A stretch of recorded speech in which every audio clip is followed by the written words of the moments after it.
I am sure sports. You know me there, I'm coast to coast representing. I mean, I say this is Righteous representing for Omar. You don't know, come get the sports over here from near and far. Boy.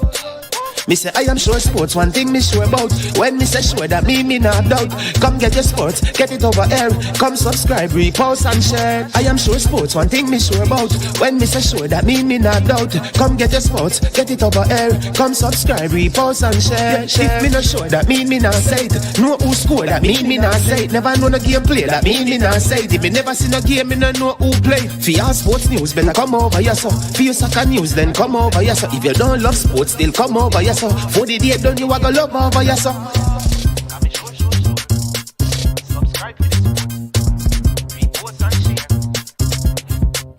So when it comes on to behavior concerning football, Jamaica is decent. I am sure that if we can get all of these things done, set in place by the end of April, it gives us enough time before the World Cup campaign. Not afraid of no Brazil, no Argentina with these crapper players. We are good enough. Remember, like, subscribe, share. Listen, comment, let me know what your thoughts are.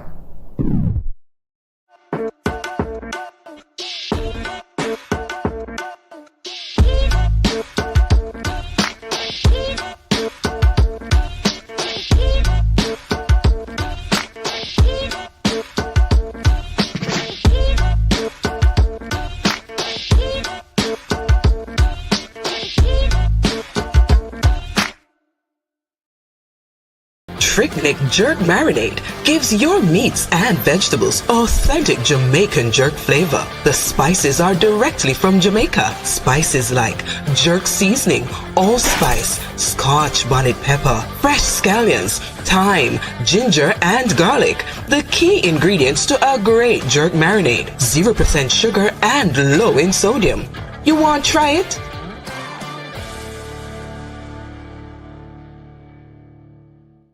Made up of 18 Jamaican herbs and spices, add delicious, bold flavor to your next grilling experience. Flavoring sauce, a marinade, basting, condiment, or topping. Trick Nick Jerk Barbecue Sauce.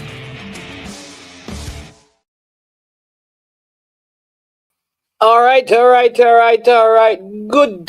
morning. Good afternoon. I am Manizman and this is I Am Sure Sports. Hope everyone is doing well. Hope everyone is doing fine. And this wonderful Tuesday. It is a day that the Lord has made. Let us rejoice and be glad in it. Great is our Lord, and he is indeed greatly to be praised. For the heavens continually display his glory, and the firmaments show forth his handiworks. When we look to the hills, it's the place where help comes from. Our help comes from the Lord. He has made the heavens and the earth. He keeps us. He never slumbers. He never sleeps. He never grows tired. And in the world full of turmoil, chaos, and all kinds of atrocity, there's a place that one can find hope and solace in the most stressful of times, and that is in the Creator of the heavens and the earth. He's the great God of the universe, and he holds the whole world in his hands. There's a positive outlook you can take on life today, as that is whatever difficulties you're going through, whatever people may say about you, whatever insecurities you may have. God loves you, and nothing is going to change how he feels about you. You can't get him to stop loving you, and you can't do anything that will cause him to love you more. Whether you believe in him or not, it doesn't change the fact that he loves you. And he loved you so much that he gave his life for you. Yeah? All right. So let me just give you a little bit of official update. Welcome to all the persons in the chat as usual. R&R, Big Up Chorus, Ernest Murray, DA_J Johnson, Paul Watkins, and all the others who are listening. You may not have made a comment yet, but I know you're there watching. As usual, I ask you to, if you like the content, to hit the like button.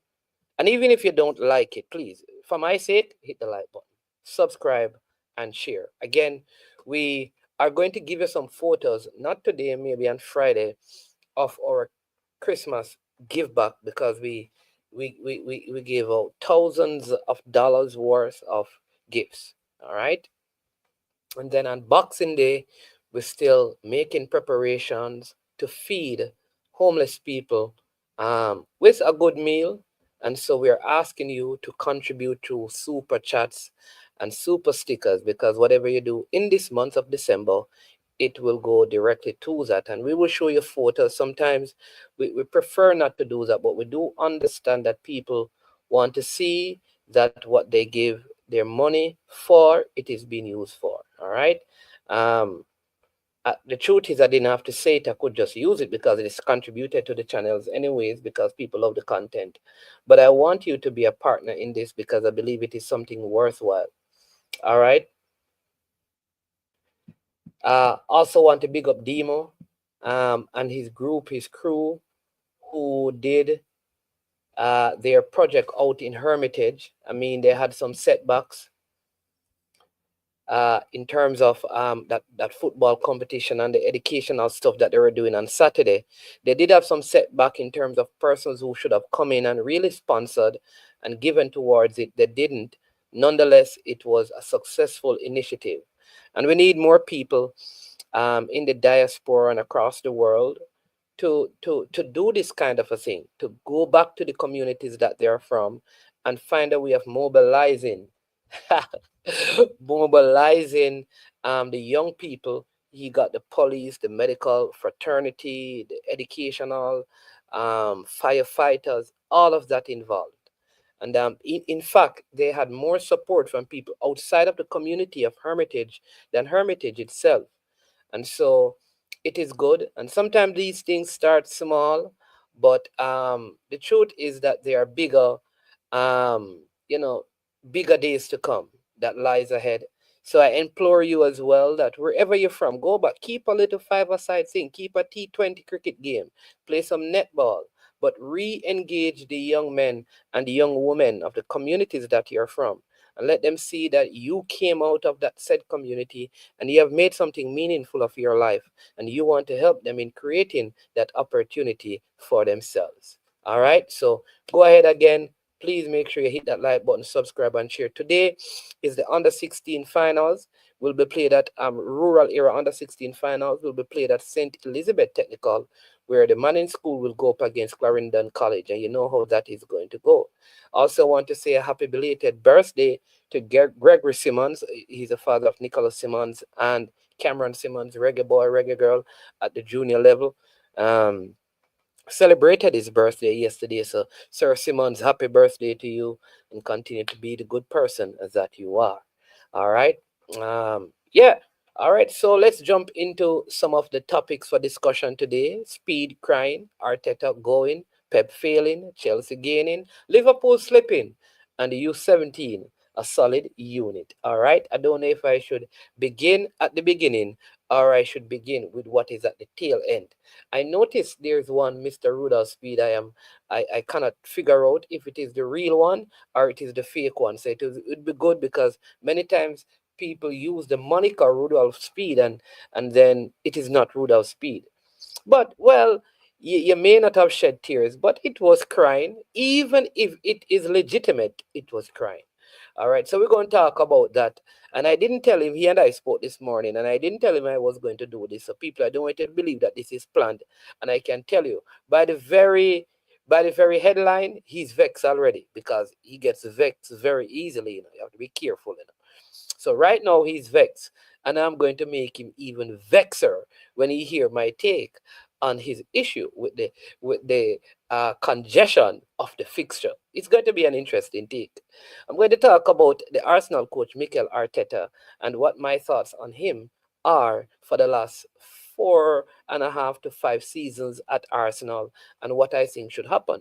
I'm going to talk about Pep and what I believe is a stubborn mentality in sticking to a particular way even when it's not working because you want to be viewed in a particular light or be known for a particular style even when it's failing. Talk about the impact that a new coach at Chelsea is making and how Liverpool, I believe, are slipping and they could even further drop points this weekend. We don't know.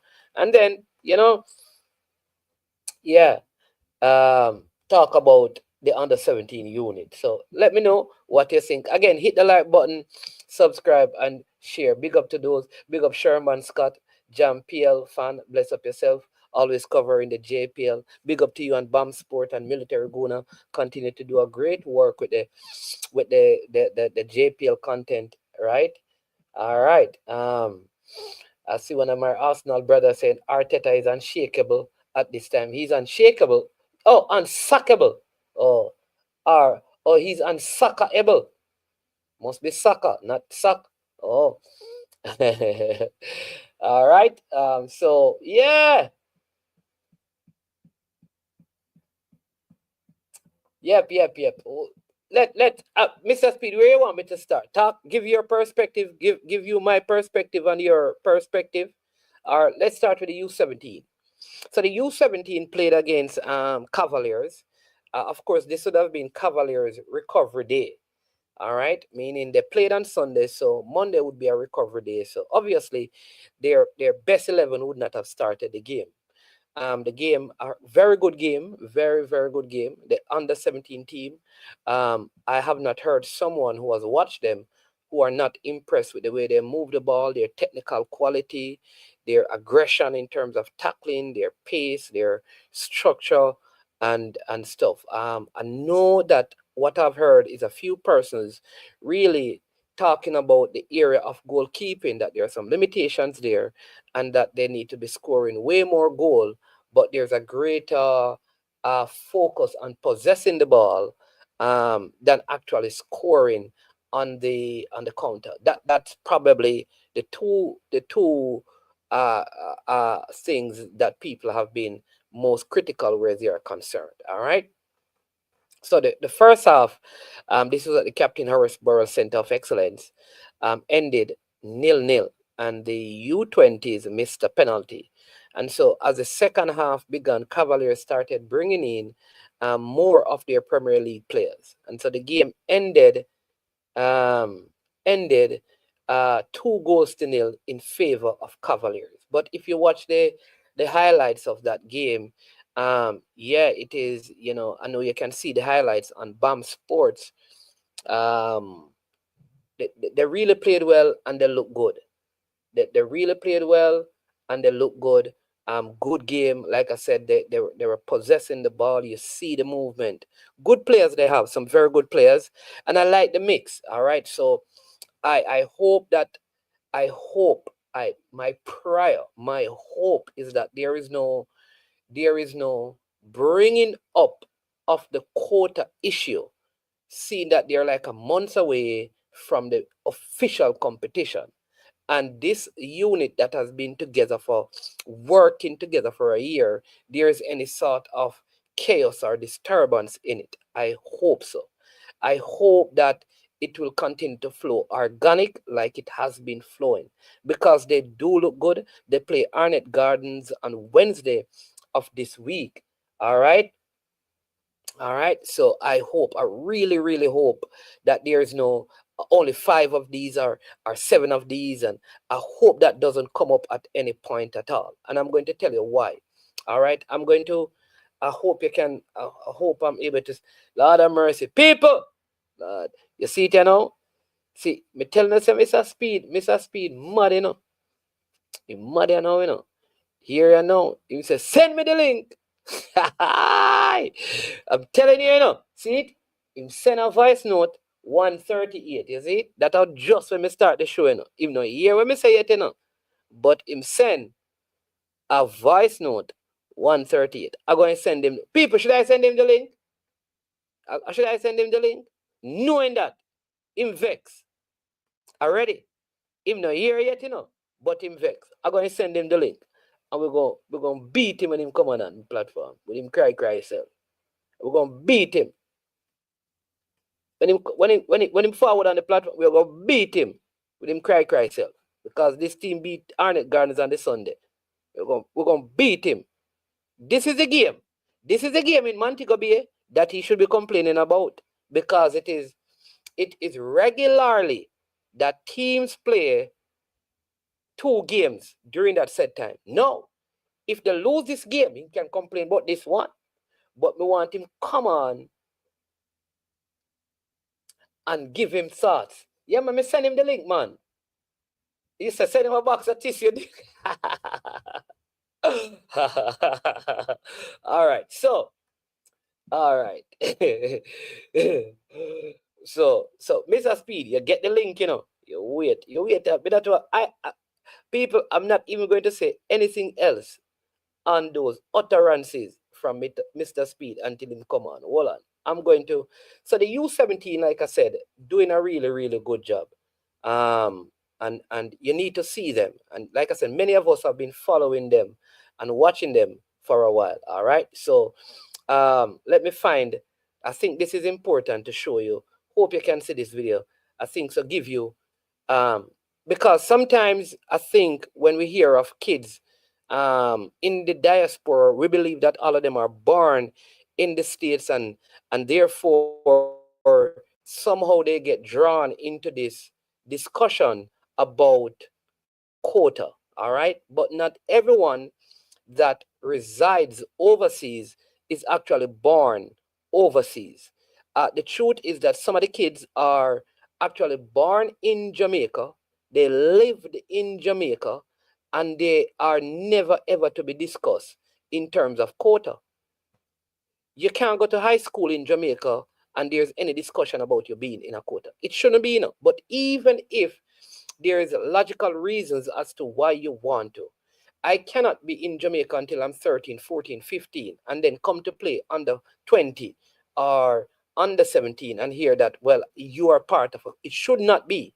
So I want you to, let me see if I can do this. Hey, yo, the love of studio, you know. Mr. Speed, you have the link. You here? Mr. Speed, I sent the link to you. So you change your mind. You change your mind now. You're afraid of the beating. You change your mind. All right? You change your mind, you know, because I'm afraid you get coward. Duckland said the man some tissue. I met the man get coward, Duckland. Remove that comment and, you know, because Mr. Speed him hear more get beaten and him nobody want forward on the platform. I'm not saying anything more on it, you know, Mr. Speed, until you're forward on the platform. But listen to this, people.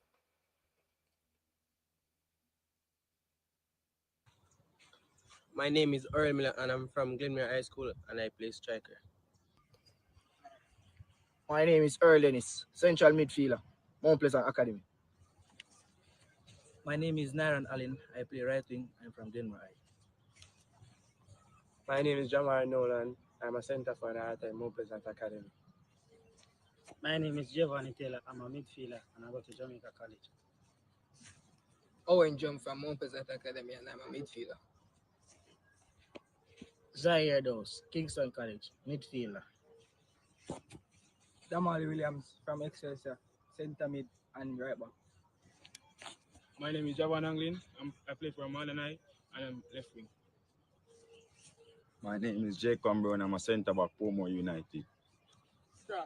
My name is Seymour Reed and I used to attend Denhampton Primary School and now I go to NYCFC and I'm a striker.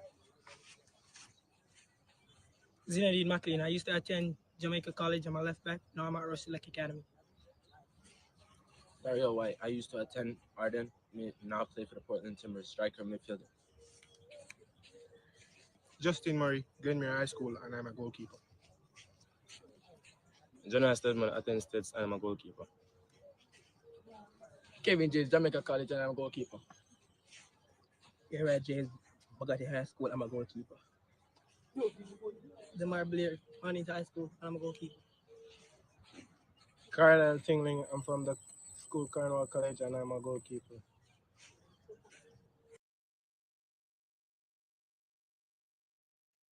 All right, people. So you see that. You see that some of the kids, though they reside in the States, they actually were born in Jamaica and resided in Jamaica for a very lengthy period of time. If there's going to be a quota, it should not be. Now, the reason why they had some persons are asking why they had so many goalkeepers. No, all of those keepers are not in the squad. I think they only have 3. But what they were doing is that they just wanted to bring in some of the goalkeepers to kind of help them in terms of their own development, because like you'd have seen one of the goalkeepers in the under 14 side that won the competition recently in Trinidad and Tobago. He's not going to be a part of the under 17, but what they're doing is just bringing in them to give them an opportunity to be a part of the camp, because this is going to be a yearly, all right, a yearly thing in terms of the under 17 World Cup. So that is good to see that. And I always say this, when you consider the diaspora, we have to be careful that we need to make, let me say it this way, we need to make a clear distinction about a child born in Jamaica, spend their years in Jamaica, and then we are going to try to include them as part of a quota count because they are in some academy overseas. It should not be. Like the young player Kai Miles, I think his name was, who was at Campion, who is now overseas. He's not, I mean, he has played under 15, he has played Manning Cup, played his football in Jamaica, raised in Jamaica. He's not to be considered as part of this. So I hope, I don't know that there's any issue. I just want to, because I keep on hearing on other shows, about this whole quota thing coming up. And I want to just help people to understand that as far as I am concerned, these particular players should not even be included in it, because they're all born and raised in Jamaica. And for better opportunities, their families have moved to other countries so that they can make their lives better and their families better, and they should not suffer for that. All right? All right, people, Mr. Speid. Well, let me send it to him phone. Because I don't understand the man asking for the thing, and then me send it to the man, and the man now forward on the show, Now you see it now, I could have continued. Mr. Speid, when I say when the going gets rough, the rough gets going. The man God. The man change his mind. The man change his mind, yeah. But I want to make the man change his mind, But all right, seeing that he doesn't want to come on anymore to discuss the matter. All right, so Arnett Gardens and Mount Pleasant kind of had this similar dilemma in the early stages of the competition. Arnett Gardens, in fact, dropped points, having gone through a similar little patch. All right, they dropped points. Mount Pleasant also dropped points.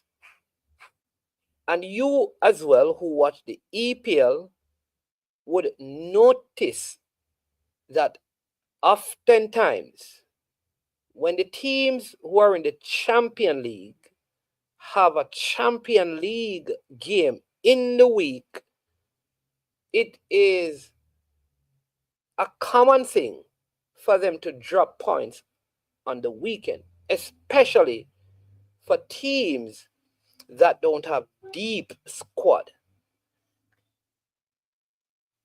or a team that has multiple injuries. Now, given that Mr. Speid, Mount Pleasant, and Arnett Gardens entered into the Caribbean Club Championship, hoping to win it, which Cavaliers has done, congratulations, and we're looking forward to their participation in the next round. The depth of your squad should have increased, because if you think about winning it, then you have to increase your payroll by registering more players who can play. Truth is, you could have had one team playing in that, a starting 11, and then have 9 other players that can play in the JPL with a couple of them out of the Champions League, Club Championship team fitting in. That should be the depth of your squad. Now, could the league have helped you in making it a little bit more flexible? I hear, for example, you use the word postponement, but the games were postponed. That is why they are being played now. They were postponed. They were put back until a further date. Because if you had played them at the time that they were scheduled, it would have been tighter for you. So what the league did was move the games from where they originally were and put them at the stage. So the league did make changes to the schedule to facilitate you participating in the club championship. Now, it is the same team that came back and beat Arnett Gardens. That game came earlier out of the club championship than the game against Chapelton Maroons. No, so you won the Arnett Gardens game. Wasn't there fatigue having traveled, having partied and celebrated? You won it. So how then is the Chapelton Maroons game an issue of complaint?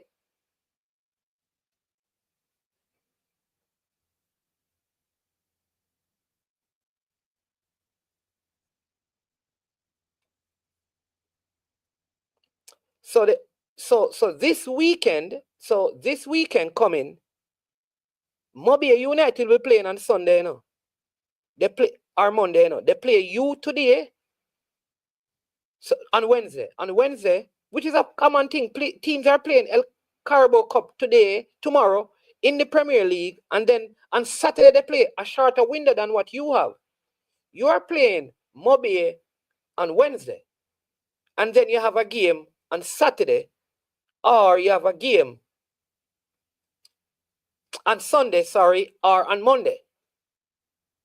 A longer window in terms of recovery than the teams in the EPL. So I think it is more of a lacking depth in squad, which is not a league issue. While the league, having senior accomplishment, could have said, listen, let us show some favor to Cavaliers, which should be, because you use the term match fixing, you know. If the league were to show you special favor, it would be more match fixing, because the time that they may put the game may not be convenient for Chapelton Maroons or Mobile United. So wouldn't it be then that you have fixed the game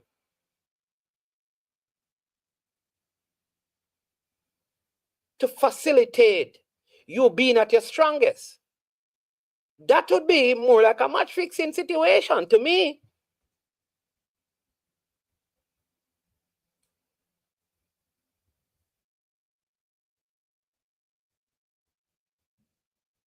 All right. So you have to show me now why. Because remember, I think the Chapelton game was a round 12 game, you know. Isn't it? Because it was a game that was scheduled from way before, and the Mobile United game was a game that was scheduled from before.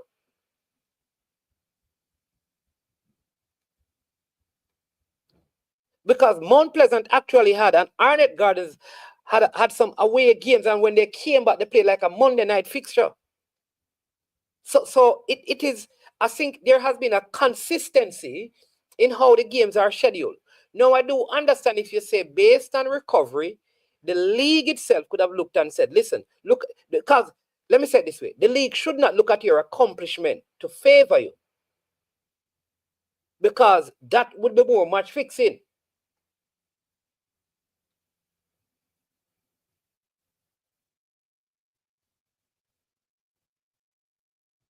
Right? I see Jam PL has a point. He says there was no need to play all their makeup games in 6 days when there were other clear gaps in the schedule. Other clear gaps for who? Are these other clear gaps, Jean-Pierre fan, favorable for the other teams that the makeup games are being played? Could it be disadvantageous for those teams if it was moved to other timing, depending on the difficulty of the game? That's what I'm saying. So, no, I think the ideal game for the complaint to come would not have been the Chapperton game, because it's a regular thing for teams to play Sunday and Wednesday. Or like what happened with Cavaliers. Cavaliers played Chapperton Maroons when Sunday, because other teams are on a break because they were playing. So Sunday they played a game.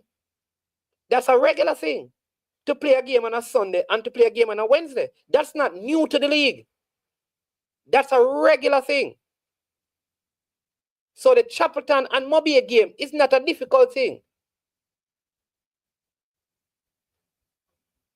So my thing is, there would be, and this is just my opinion right now, of course, I don't think, in the same way there was no complaint about the congestion of the fixtures when they got the Arnett Gardens game, which was a tougher match, there would be no complaint of the congestion in the fixtures if they defeated Chapperton Maroon, which I don't think was a fatigue issue. There were some defensive mistakes that cost them the game. Now, the Mobile game could feel like a congestion issue in the fixtures. The Mobile game. Because now this is where it gets close. People can call in and give me your opinion, you know. Give me your thoughts.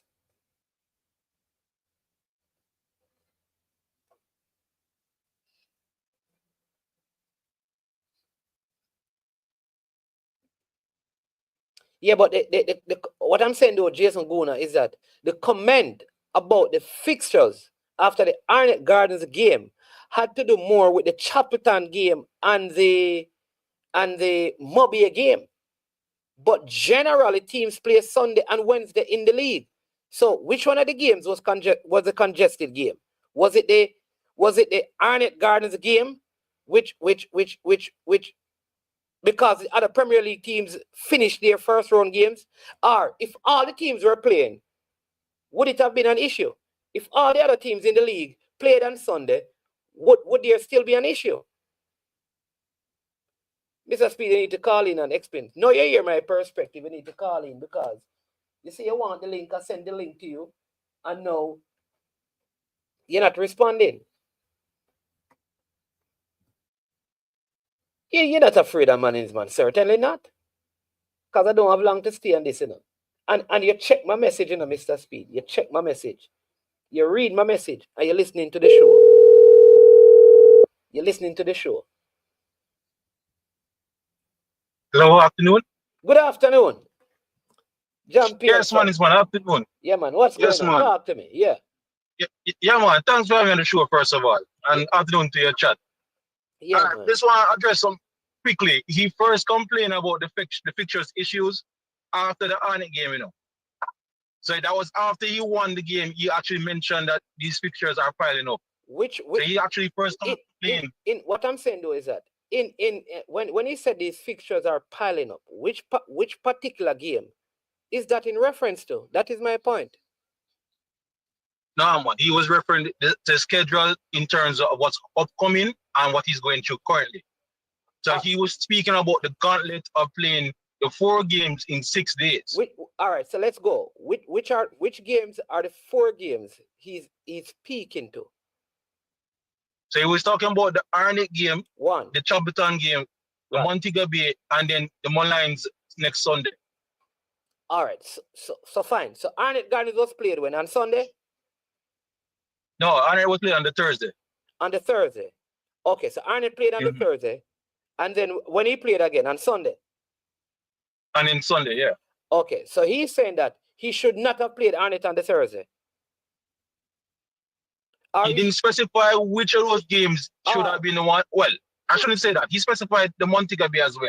He's saying the traveling to go west come Wednesday is even a bigger issue. All right. So here's what I'm saying.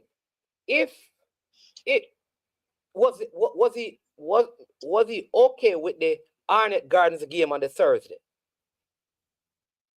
Well, he didn't clearly state if he was okay with it, but he, as I said, he complained about his amount of games and travel in the short amount of period is he complaining about. How far does Cavaliers travel to go to play Arnett Gardens?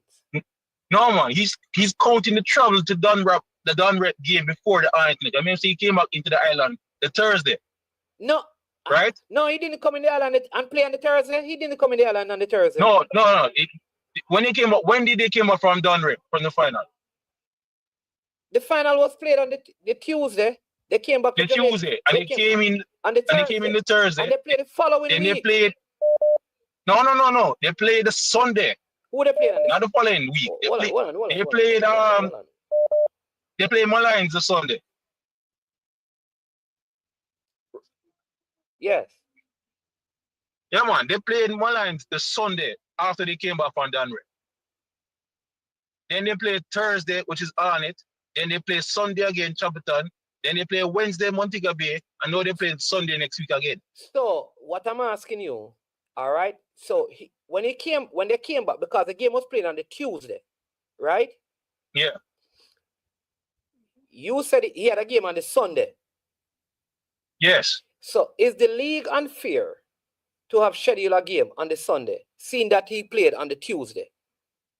That's the first question. No, there wasn't unfair for that. No.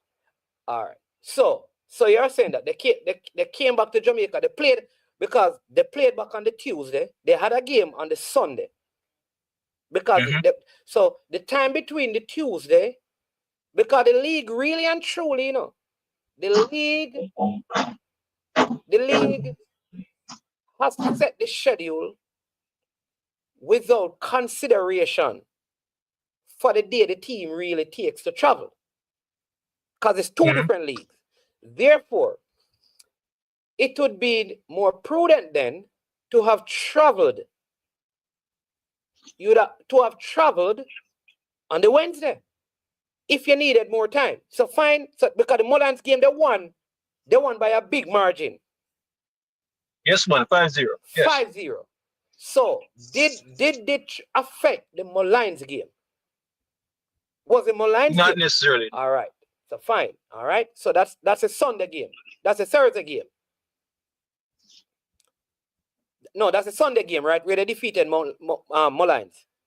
Yeah, man, that's a Sunday. All right. So Sunday, then they had Monday, Tuesday, Wednesday, and Thursday.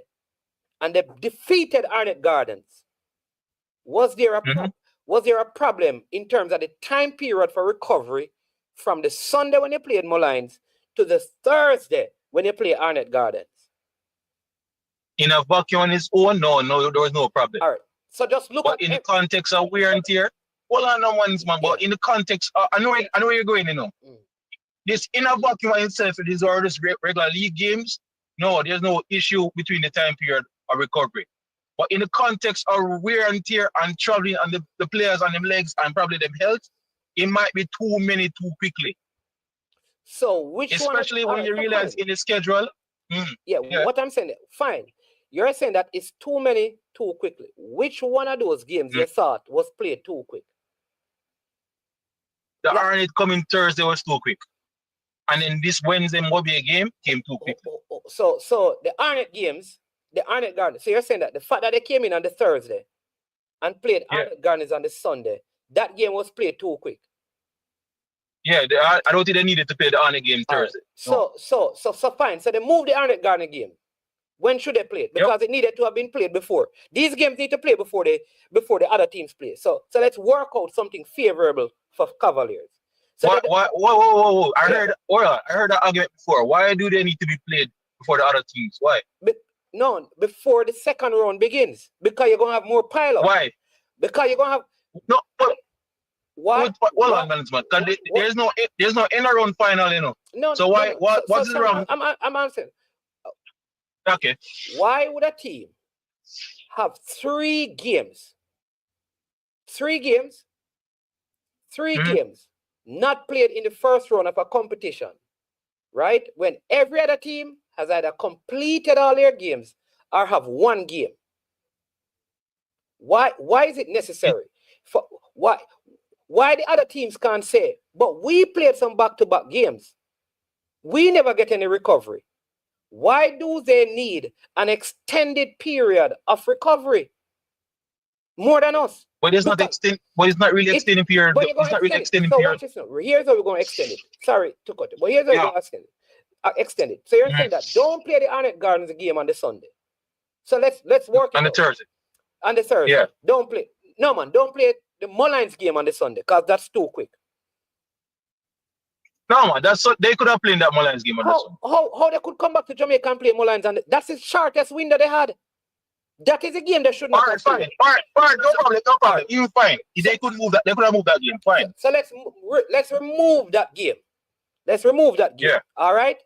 So let them play Arnett Gardens then. We'll remove the Mullines game, you know.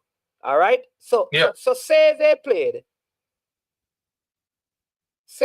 the game on the Wednesday. Yep. Should they play a game on the Sunday again? Yeah, man, that's fine. How though? And then play a next game on the Wednesday again? No, then the Mobile game would have to move again. So this is what I'm saying. So you realize, because coming in the fixture, you have, so when other teams have a game on Sunday and a game on Monday, are you going to change those things? Because wouldn't it be No, listen what I'm saying. All right, go ahead. I'm going to let you finish because I think you're missing the point I'm making. Part of the disadvantage is when teams play Sunday and Wednesdays, which many games in the league are like that. If only certain teams get the opportunity of not having that, it is wrong. Because what you're going to do is that, here's what's going to happen. Other teams are going to get games Sundays and Wednesdays. But you're changing this so some teams will not have any game on Sunday and Wednesday because you're moving those games. No, man, you know what it is? Go just stated that Arnett game could have played Wednesday. So they would have played Wednesday, Sunday. This is when only one Wednesday game would have moved to another Wednesday game later on in the schedule, you know. So it's not like we eliminate the Wednesday game completely, you know. So Cavaliers, it's moving that Wednesday game back further. So Cavaliers' last Premier League game, right? Because they didn't play the Sunday. Did they play the Sunday before they leave? The Sunday before they leave? No. No, they did not. No, they did not. So let's talk about the context of the league. The last time they played in the league was, I think, the Wednesday. Yep, racing, yeah. They played racing the Wednesday. From that time, from that Wednesday before they traveled, no, they didn't play the next league game was against Mullines. So Wednesday, Thursday, Friday, Saturday. Wednesday, Thursday, Friday, Saturday. Monday, Tuesday, Wednesday, Thursday, Friday, Saturday, Sunday. 11 days between 2 games in the league. Well, this is why I didn't necessarily have a problem with them playing that Mullines game Sunday. No.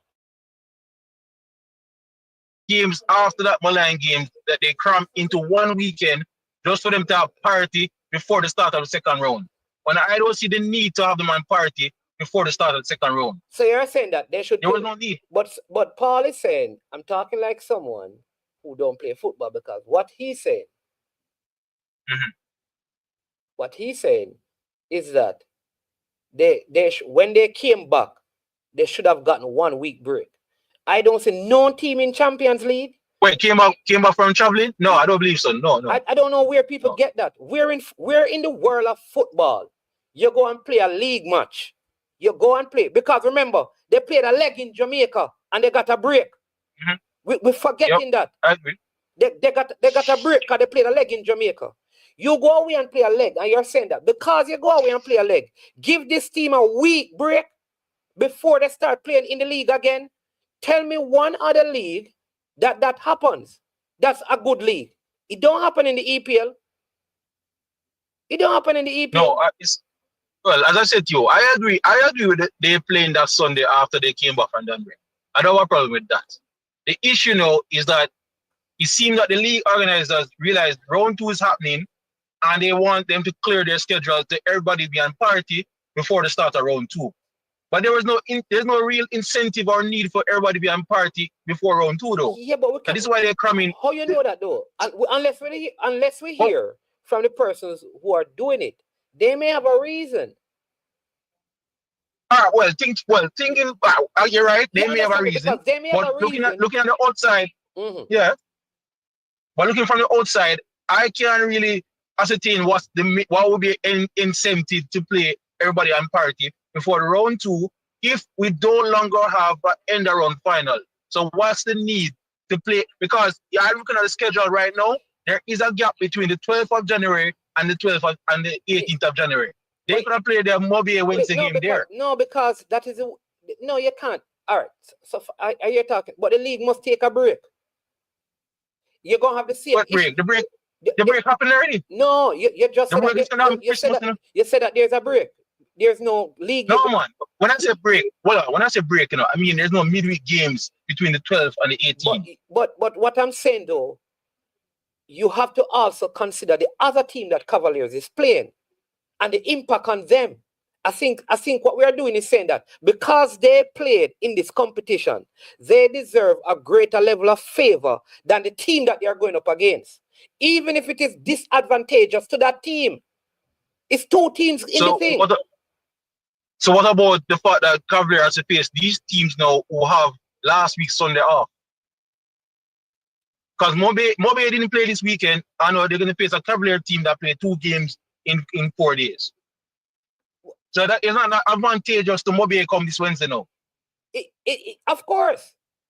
Yes, but it's going to be like that.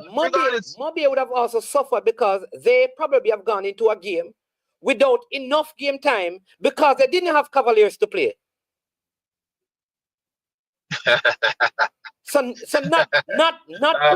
not playing also have an impact on a team. So you're saying they will lose sharpness because they miss a game? Their teams were affected because you didn't have any game of that match week. Some people are on a momentum. Fine. Some people are on a momentum, and they want to keep on playing to build their momentum. That's a fair take. That's a fair take. Right? That's a fair take. So sometimes you don't. Here's the other thing. They may have all their players fit now. You put the game in January, and they have 8 of them out. They lose the game, and Chapelton gets relegated. So here's the other thing as well. Here's the other thing as well. If you were going to do that, here's the problem you'd have, because you couldn't do that based on Cavaliers alone. You'd have to plan the schedule based on the fact that Cavaliers, Mount Pleasant, and Arnett Gardens could have all been in the top 4. So all of those games should have been set up differently for all of those teams, which means you probably have to put the league on pause. No, I don't think it would be that drastic. But I get where you're coming from. Yeah, but I get where you're coming from. But there was a possibility, though, that all 3 teams could have been in either the finals together or some in the 3rd and 4th, which the same travel dynamics and all of those things. Except that maybe if Cavaliers were playing, Mount Pleasant would be played in Jamaica. Right? But say Cavaliers are still playing that team, and say Mount Pleasant was in it, and Mount Pleasant was playing against Robin Hood. So Mount Pleasant and Cavaliers have the same kind of travel schedule because that's how it worked out. You'd have to be stopping all of these games. So management, this actually up outright though, management. Yeah. They play Wednesday coming. You don't think they could have moved that game? The game against Mobile? Yes. All right, so here's what I think. I think the Mullines game should not have been played at that time. Oh, you more think that one should have been the one that can't? Okay. Because when those players came back to Jamaica after winning that Thursday, the Friday they're going to celebrate and have a party and whatever. So to give them a game on the Sunday was wrong. I think the Arnett Gardens game was a legit timing for the game. And everything goes from there. It's okay for me. The game that should have been moved is the Mullines game, because the Mullines game was the earliest game. the complaint should have come at the Mullins game. That is the game I have a problem with. I don't think nothing is wrong with the scheduling of the Chapperton game, and nothing is wrong with the scheduling of the Arnett game, and nothing is wrong with the scheduling of the Mobia game. I think the issue with the scheduling would be the Mullins game. But fair enough, then the overall point still speak about cramming so much games in a certain amount of time. Regardless if it's Mullins first or Montego Bay last. One of them probably should have been moved. Yeah, but I'm not giving... So the overall point still stands. My difference with you is that the Mullins game that was played on the Sunday, I would have listened. Because everything has to change, you know. Because if I don't play the Mullins game, the Arnett Gardens game is going to be played on the Monday. Because that you cannot give them an more extensive break between games than any other team. It's unfair to the other team. I understand. No, that's I understand. For someone to suggest that because they won a competition, they should be given a week off from the league, it's madness.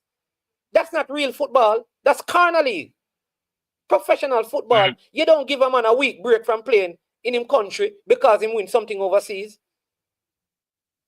You think Arsenal can go to the Champions League and win at the semi-final and say, hey, we need a week break? How many times Klopp have talked about congestion in the schedule? Crystal Palace. He complained as well. Crystal Palace played on Sunday. Crystal Palace plays Arsenal on Wednesday. And Crystal Palace plays Arsenal on Saturday. On Saturday? Crystal Palace, remember, Crystal Palace. Didn't Crystal Palace play Sunday? Crystal Palace play Sunday. They play the Carabao Cup on Wednesday. And then they play Arsenal again on Saturday. Yeah. But three games in a week is seen as a bit typical in the football world. But 4 in this quick succession is kind of been going too far. And then we add the context of, as you rightfully say, going back to the Mullins game and the travel from Dunrep, it can be wear and tear building up now. But I think what Cavaliers could have done is plan better. If you knew that you had the game to play on the Sunday, why didn't you come back to Jamaica on the Wednesday? Well, again, real speed up for answer that it could be down to logistical issues, since they don't have a private jet or anything like that. They fly coach. So it all come down if maybe logistically they could not make it back Wednesday, even if they wanted to. That is why I want, but him not going to come on again, you know, because in Vex. Well, again, yeah, he has the, well, is there a bridge him? If you call him, I miss him. No, send him the message. But let me go, because what I'd also want to ask him is that, at what point did he ask the league for a change in the schedule request? Because that is also important. And I don't want to misquote him, or in fact, I'm going to say, in my opinion, based on how his language, he spoke about this issue after the Arnett game, it sounded like these makeup games were thrown at him last minute. I would love to hear. You understand? If that is what so he has explained that part there. Yeah, if that is what they did, if they just said, all right, he just going to play, and he didn't have it, that's a different argument. Because that is now a disorganized league. You can't. Yeah, but that's the impression I got. That they did reschedule. Yeah, that's the impression I got though. That they did reschedule games, especially the ones midweek, the last minute. They decided to tell him last minute. That's that's the impression I get. But again, he has to clarify that. Yeah, if that is the case, no, that's a different argument. A completely different argument. Because the league can't operate like that. A bush league operation that. Bush league. If you're going to tell a man 2 days, this is it. Yeah. But big up yourself, you know. Yeah, man. I appreciate it for the call, man. Thanks for my point. Yeah, man. All right, every time. All right, that is jump. Yeah, right. Big up. Try to get him on the line. Oh, jeez. Sorry.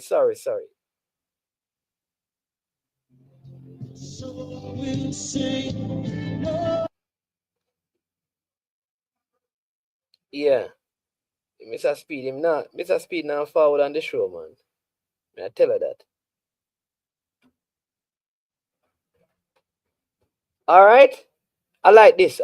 Look at this. Liverpool playing the 18th, the 22nd, the 26th, and the 29th. It's a normal thing. I don't think Cavaliers, Lang made a mistake. The loss has nothing. Now, the Mullins game is where the protest should have come. The Mullins game. And because logistically, the league should know that if it's a logistic issue, that you would not be able to get back into Jamaica Thursday.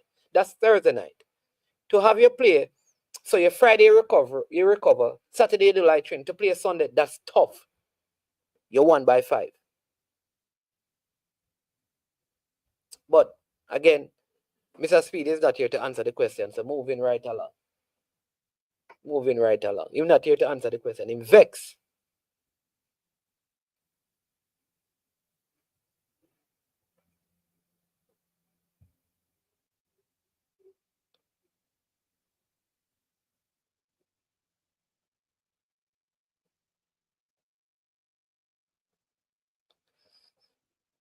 Yeah. All right. So, moving. Arteta going, people. All right, we have Jason Gooner online. Jason Gooner, what are your thoughts on this whole thing? Well, all right. Listen, first thing, right? We all want to hear Speed point of view. Has anybody tried to talk to the competition committee people? I don't think the person who do that talk to people. Okay, fair enough. Well, if that person don't want to talk to people, maybe they can listen. My only question is this, right? I think I agree with Jean-Pierre's point about what is the importance of making sure that after 13 games everybody's on 13. What's the importance of that? That is what we need to find out. I don't know if it's TV. I don't know why. Because they may have reasons. That's what I'm saying. They may have reasons that we don't know. We need to know why they feel like they may have good reasons. I'd love to know what those reasons are. Yeah, because look, I agree with you, Mannings, that of all the games, the one that I would have a big issue with would be the first game they had coming back because, you travel, you have what? Match day -2 after you're done with the travel. So I'm assuming the Friday was a very light day, recovery day. So that's not much preparation for a match Sunday. But all the other games I don't see an issue with because they're pretty much, midweek weekend. That's normal. That's what happens. So again, without knowing the significance of making sure that everybody played 13 games by a certain day, I don't see why it was so imperative to get all of the games back in this tight of a window. Because if there's no monetary gain to the clubs for finishing at the top after 13 games, or if there's no reason, like actual tangible reason, then I don't see the point of making sure that they have played the same amount as everybody else. Yeah, that is the thing. Why? And the other thing is that I would be disappointed if you play Mullins on the Sunday, on the Sunday when you return, and then you're told that you have a next game on the Thursday, and then you go on the Thursday, yeah, and then you're gonna play on the Sunday again against Shepparton, and then if it came up like that is wrong. Like, this is something you should have known, like, before you probably left to go to the second leg of your club championship game, so that you could try to make the best travel arrangements to facilitate all of this. It would be unfair. You understand what I mean? It would be unfair to Speed if you just put the schedule on him upon their return from the competition. That would be another thing to talk to him about. When were you aware of when the games would be after that second leg? How late did you find that out? Is that something you found out in the airport coming back on a Thursday? Like, when did you know that you were playing that game? And I think, right, if we're saying there's no time to put the games later, that's a fallacy as well, because after the games this weekend, there's no midweek games. Now, of course, the midweek is Christmas, so maybe you wouldn't want to do it then. But there are no midweek games, so they could have put one of the games in between these 2 weeks or the week after. So there's time for them to have caught up at a reasonable time, and not be 2-3 games behind everybody. Because here's what would be the problem. Because remember, there was the scheduled Christmas break. So I guess you'd have to know the other clubs that they're going to play against. You're asking them to change their plans. Yeah, but man, remember, there's games on the 22nd, there's games on the 22nd, and there's games on the 29th. Right. So I'm saying that. How long of a Christmas break? I mean, yes, one team would be inconvenienced.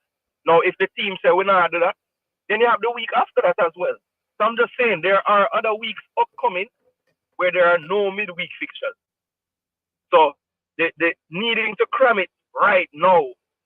Yes, I understand you don't want them to be 3 games behind. But if everybody else play 14 and then play 13, is that the end of the world? That's what's happening right now in the Premier League. That's what I'm saying. Yeah, which is what Liverpool I'm saying. Liverpool and Everton have one less game. Exactly, which I'm saying that 1 game, but the 3 game that is why I'm saying that.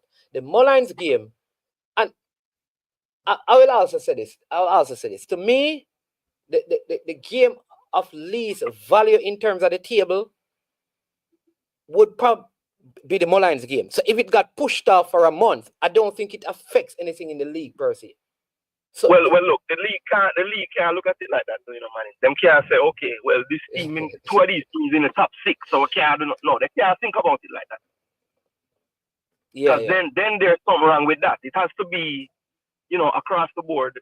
They decided to do something just based on what they thought was right. It can't be because it's a big match, so they can't do it like that. I think the biggest question is that when was this rescheduling of the games done?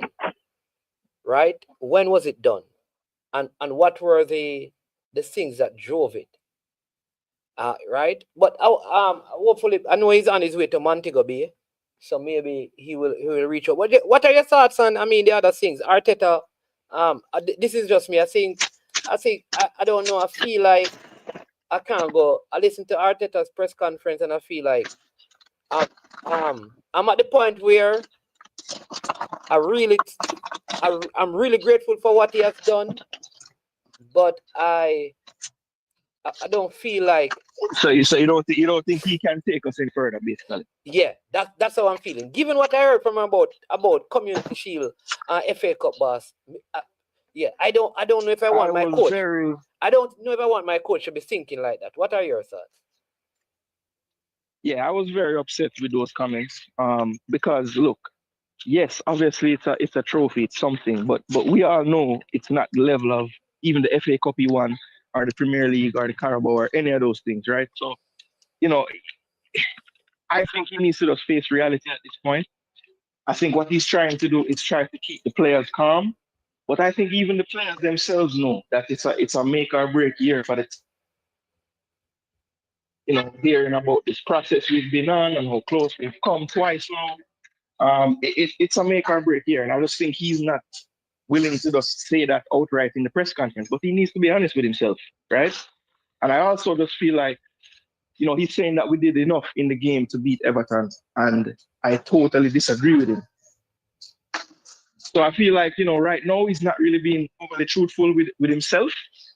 And I feel like that's going to hold him back in this season. He needs to be more truthful and honest about what's going on, because we are clearly having an issue with creating clear chances in games. And he's not being honest with himself and saying that. He's saying that we're playing excellent and we're just getting unlucky, which I don't really think is the truth. So, yeah, he needs to look in the mirror, Manins, and be honest, because I don't think he's being totally honest. And it all stems from him thinking that we did enough to beat Everton, and him now saying that he actually has 3 trophies. All of these things are just not the truth. So if he can't be truthful about this thing, then it's going to be tough and uphill climb for him. But I wouldn't say that it's over for him. I think I've seen enough over his tenure so far to say I know that he can get us to a level that's way above what we're playing like now. But, the mentality, I think, is what is causing us to be where we're at. And if he can't come to grips with the honest truth that we have some improvements to make, then I don't think he'll be able to improve the team right now either. All right. Here's where I think it's going to be difficult for a person like Arteta. I think once he has made a decision as a coach, he it's hard for him to go back on it. And I feel like it's like the Pep, like he comes out of the mold of Pep. Like they have this way of thinking and playing and operating, and they're going to do it to their death. Like I feel like Pep can get more out of this Man City team if he did some things differently. But I think what he has done has brought in such great rewards. That, like, how do you change it even if it's not working? I'm going to trust it. And I think like Arteta is at that same place. And here's why I say that. I think not getting a striker is not down to Arsenal not having money to buy a striker in the summer past. Or if Arsenal wants a striker, I don't think if Arteta says to the board, the crankies, listen, I need a striker or else, that he would not get money to get a striker if the striker is available. But I also think because he believes that Kai Havertz provides something, it's almost like if I get a striker, what am I going to do with Kai Havertz? I don't want to not play him. Am I going to drop him back in midfield? He's not going to do well there. So what and I think, yeah. You've seen this before from one of his mentors, like, but the difference was when Pep told him he didn't need a striker, he went and won the league without a striker. So, it just seems like he would rather say, I told you so to everybody than just face the reality. And that to me could potentially be a sackable offense down the road. Yeah, because I'm thinking like... So we'll see in January. Yeah. We'll see in January, because I agree with you. I don't think it's money. I think it's just preference. I think he thought he was equipped to win the league with what he had. But if he doesn't realize now where we're at and what we need to do, then, yeah, I believe that he just won't be the man to move us forward. Like easy thing, like Kieran Tierney. I think he honestly believes that the team we have can win.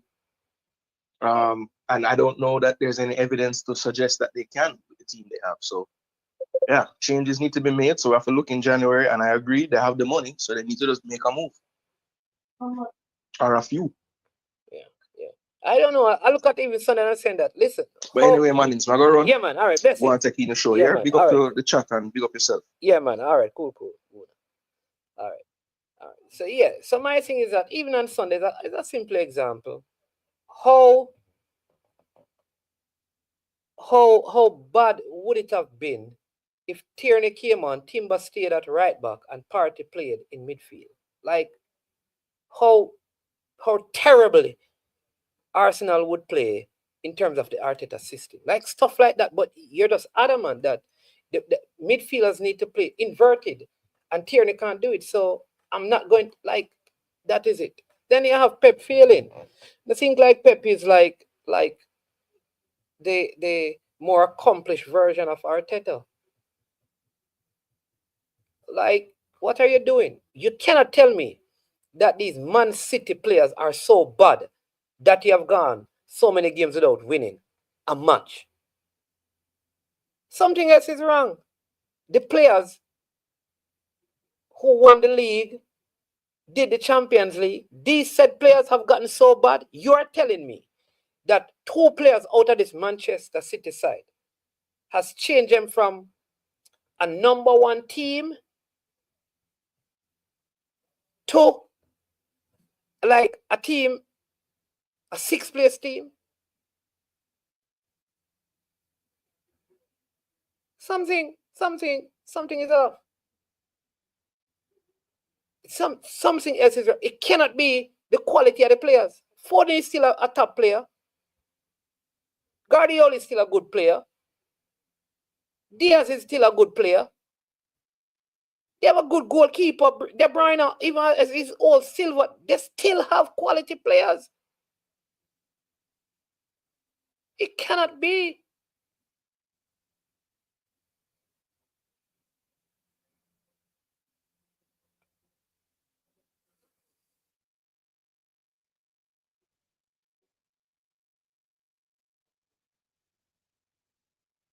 Cannot be.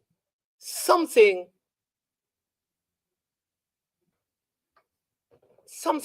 else is off. Then you have Chelsea gaining, doing well. I think no one thought like Chelsea would have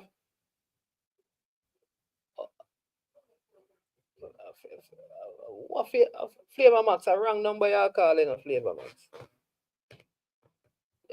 Flavor Max, a WhatsApp you have to call upon, you know. The number they run this a Flavor Max, it don't work.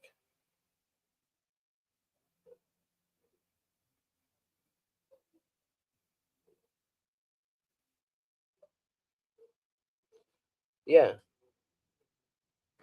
City lack big leadership. I don't know, man. They have been peppered. All right. No, Chelsea doing well gaining. I still don't think Chelsea is going to win the league, but I think they have made tremendous strides in such a short time. Young team, very good team. Yeah, but I don't think they're built to win the league this season. But they're doing really well. And while City is fumbling, I want to see what will happen in January with City. Who will come into that side? What Demo, you know? Demo, remember, you know, first thing, you know, people. Demo said that Liverpool winning the league, you know. Demo, welcome to I Am Sure Yes. Sports. Liverpool winning the league. You're still holding. Easily. Easily. Yeah, easy. Demo, and if Liverpool don't win the league, would you Cheers. say that this is what you call it now? A big choke. The biggest battle job in the history of the EPL. No, not the biggest. Yours was the biggest. Biggest? How long you leading the league, Demo? From when? Boss. We're not going to go over this again. All I'm saying is it will be a big choke, but it's not the biggest choke in history. I think probably Brendan Rodgers right up there too. Brendan Rodgers choke with Liverpool too. It's Liverpool. All Liverpool are regular chokers. Go ahead. Anyway, big up yourself, man, and big up people in the chat. I just called to say, first of all, I want to thank everybody for their support for the Winter Classics thing. It went off on Saturday, and it was a blessing, boss. Like, I mean, only one disappointment that we had, but the community and, you know, people turned out, and the event was great. The youth enjoyed it. Big up to the winners of the football competition, Jungle 12. So the money remained in Augustown. The 1,000 go to that football team, Jungle 12. So big them up. So again, thanks for your platform, man. You gave me a great platform to promote it and reach out. And I just want to big you up and big up the people who reach out. Drew Ross, big him up as well. One Umbrella Sports. And, you know, Dre anyway that for promoting the thing. So I just want to big up everybody on that. Zin? Yeah, man, a lot of people are saying that, you know, the pictures look good. You know, DW saying that and thing. But like I said, Demo, I mean, you get it off, you get it going, you see what it takes. So the next one, it's supposed to get better. You understand me? And when people say, what, 100,000 you win last year, it makes it more competitive in the years to come. Yeah. I like the little part that I saw where this lady who said that she's a physio. I thought that was good. Yeah, man. I like that kind of information is good. You need to let her come and talk about it. And, you know, next time when you have in the league, like some of these people need to come and talk and say, listen, I'll be there and talking about these things to push it and promote it more. Because, like I said, boss, it's these kind of efforts we need in some of these communities to make a huge difference. Yeah, man. Trust me, man, is my life. It literally brought tears to my eyes. Like to see, you know, the youths, them in my community, I go to the fire station and, you know, also pamphlets wanting to know about getting involved with the fire department, and the same with the physio, as you mentioned, the ministry bus, you know, people wanted flyers to learn more about it. And yeah, we're just glad that it went off. I mean, the football was great and stuff too, but it was just really no good. Incident, see? No incident. No man, no incident, no incidents. Not even while the man them a play ball, right? There were no incidents. So, like I said, I had the one hiccup, but I'm not even want to mention it because you know. Yeah, we're not too. Yeah, so we're not too man, deal with the one on here. Yeah, that's not me. yeah, but moving forward, you know, we know how to do a thing, and it was a blessing. See, so I just want to big up everybody for the support. And like you say, it will be bigger and better next year. Yes, so just 2 seconds. We mentioned the you know, so the Rashford news. 1, 2, yeah, man. But let me read it for the people. Why do you think this is important? What do you mean? Why is That's it? Marcus Rashford leaving Manchester United is a big news, boss. What? That is a big news. For me personally, I'm ready for a new challenge and the next step. When I leave, it's going to be no hard feelings. You're not going to have any negative comments from me about Man United. That's me. I'll always be a red. What is big about that? No, so I'm saying, obviously that's saying that he's going to leave eventually. I don't know if it's in January or in the summer, but he's going to leave, right? And Manchester United is the man blood. He's been one of their main players straight from out of the academy. And then, this new coach come in, you see where them go through, when them beat Man City the other day, Sunday. He got dropped from there. I don't know, the details. People are complaining, say. So you think that if he was at Liverpool and they were playing Man City, he would have started? No. Or if he was at Arsenal? No, we definitely start at Arsenal. I think you guys should actually bid for him. Where would he start at Arsenal? He can be a number 9. I'm telling you that. Him better than whoever you have playing. Havertz playing at 9, and him can definitely start over Martinelli on that side, over Trossard on that side. Hold on. Let's talk football. Let's talk football and Arsenal. See that cricket we that talk before. Hold on. Yeah, obviously you must By be the way, watching. big up Haley Matthews. You must be watching cricket. You see how Martinelli tracks back for Arsenal and covers spaces, play like a left wing back. You believe that Rashford can come to Arsenal? You have ever seen Rashford do anything like that? All I am saying right now. No, I'm asking you a question because for him to come into the Arsenal side, he has to be able to track all the way back and sometimes play as a left wing back in the Arsenal system when your wing back invert. Have you ever seen that in Rashford's career? Probably a few times, but what I'm saying is, maybe when Arteta leaves, you don't know that the system will change. What I'm saying is, Marcus Rashford now. Who says Arteta is leaving? I mean, I'm saying maybe, right? Maybe what it's what. So I'm saying, if you are not willing to admit that you take Marcus Rashford now. All right, let me ask you this. You think Rashford or Sterling, who you rate? Right now? Lord have mercy. Just who you rate as a better player. No, I don't know if you mean as an overall team. May I ask you right now? Overall, Muda go Rashford, barely. Over Sterling? Yeah, man, Sterling can play football. And that's not because he left Liverpool in a bad way. I'm just saying. Demo. Just go on talk. Listen. Go on talk. If you got say Sterling can play football, me don't talk. You alone talk. Man is man. Listen to me now, boss. I'm going to listen. Some say you go on talk. Me listen. Yeah, like more Sterling from him in the academy, me just tell you. Sterling's first touch from the academy till now has not improved any at all. He was in a great system with Manchester City and he scored a lot of goals, which is awesome. I think a lot of people do that in Pep's system in their prime, right? I don't think he's a great footballer. I think Rashford is a better footballer. That's all I say. Cool? So why would Rashford and Sterling in England, Sterling play and Rashford bench? Well, that's all down to coach's preference. I don't think that's a big deal. How much he's used to use Harry Maguire. How much Premier League titles Rashford win? Man. We're not talking about too much titles they won. We're talking about who's the better footballer. Who can play football better? So that's all we're saying. I think Rashford has more to his game as a footballer than Raheem Sterling. What Rashford has to his game that all right, first of all, Sterling don't have? Free kicks. That's one. He has a better control.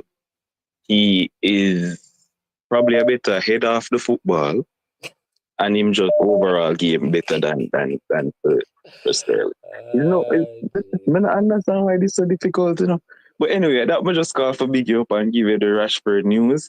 Don't worry about Liverpool, the title secured and wrapped up. So nobody get excited. And Chelsea, with that goalkeeper in goal, even though he had a great game the other day, yeah, I don't see them winning the title. But me have to run go upstairs, all right? What? All right, we go. Yeah. All right. Flavor Max. Boy, my name's man. Rashford or Sterling? Well,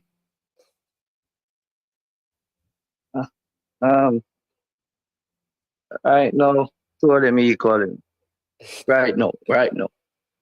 Yeah, right now. Overall, we are talking now. Overall. At their best, who you taking to it? At their best, who are you taking? Sterling at their best. At their best. Peak form. Peak form, who you taking? Yeah. Sterling or Rashford? Sterling. All right. There you go, sir. Thank you. Go ahead. Hold on, let me call about it. Yeah.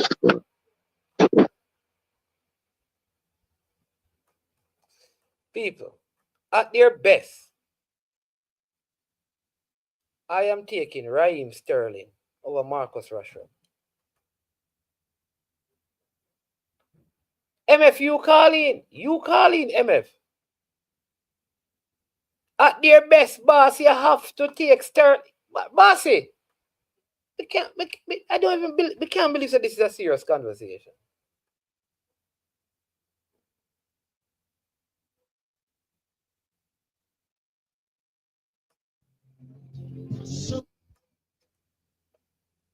Welcome to I Am Sure Sports. Mornings, man. Yeah. Big up yourself. Yeah, man. Bless up. As a man we come out of the Manning's production, where you talk, man. Talk. What me I say now? You think Rashford is better than Sterling? All right. Sterling in peak is good. But what I'm saying, for Arsenal, the goal production from Rashford is a great finisher. You know? It's just lazy and apply himself. You know? And you think him would work Arsenal if he's lazy? The man sell Aubameyang because him lazy. And you think himself we get rid of Ozil because him lazy. And you really think this Arsenal coach will get Rashford who you say lazy? All right. You know why Sterling on the bench at Arsenal? Because him don't come back defend. And we are talking about Rashford? Yeah, but look at the age difference. I mean, Sterling over the hill, you know, still in my boss. And as a Manning's man, me not like the reason because me's the Manning's man too. But so me not like the reasoning. Rashford never get on the hill. Rashford at 27, right? But he didn't get on the hill. Sterling is coming down the hill. Rashford never get up there, boss. When is he going to get up there? Yeah. So we're not supposed to make the comparison because one is going down. At 27, you should be hitting your peak. How many goals has Rashford scored in the Premier League? In EPL? I think him probably close to 100, right? 127, them say. I'm not sure if it's correct. You know much Sterling score? But in a single season. You know much Sterling score? 163. What's the maximum he has scored in a season? Between Rashford and Rashford over 30, you know. Rashford over 30 in one single season. He's a good finisher. You understand? So, hey, the guy when I talked to you a while ago, that's why I call you up. Because I said, no, my schoolmate can't behave like this. But a good thing said the man him now see your face and I'm not to call any of them. I'm mad this year talk still enough here, but it's bad enough. None of them see your boss. Which Rashford? At their best boss, Raheem Sterling better than Rashford by far. Check. Listen, even if Rashford score more goals in one season, check Sterling assist pass. Check when Sterling was at Liverpool with what name the man Daniel Sturridge and them thing there. Yeah. So as a complete baller, I would say Sterling a baller, but as a finisher, trust me, Rashford will score a goal. Rashford is a better finisher than Sterling. Yeah. But Sterling play more on the flank, but Sterling don't play down the middle. But overall football... But remember, you know, Mourinho was trying to tell the whole of England that long time, you know, say Rashford is a flank player, you know. So when you try to put him down the middle, you're not going to really get much from him. But I am telling you, if you give him a glance at the goal, he will score. All right, if you look at it now, Garnacho gets in better goal scoring positions, right? Yeah. But when Rashford get in those positions, he scores. He scores. He's not and I think he will suit Arsenal. I'm a Manchester United fan, but I am telling you. Okay, so reverse Yeah, I know. psychology I Yeah. use. What the senator knows Oh, that. boss, Rashford can steer. Are you, boss? Rashford, may I try to get rid of Sterling and Kai Havertz? Yeah, try to give me your next one. Rashford, you can steer, boss. Okay. All right. One more question before we leave.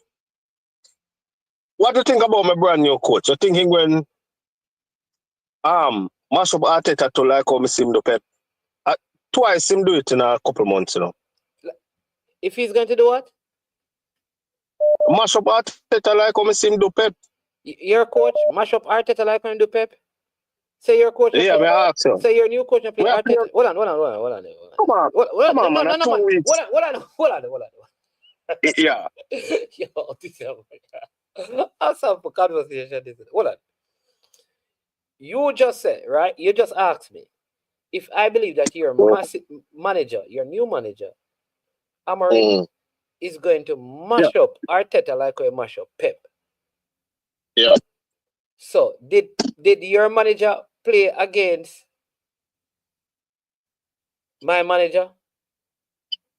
Yeah, but I think 2 weeks before prior to him getting in, having some training sessions and those kind of stuff. So, I'm hoping as a managing student, you would at least allow us for the game in January to make a more accurate assumption. All right, so here's what I know. The team that your coach used to coach, shortly after leaving there, Arteta goes there and beat them badly. Biggest victory. Yeah. All right? Then, watch now. So when your coach came to the Premier League and we met them, your team, our goalkeeper, didn't even make a save until a header from a free kick in the entire game.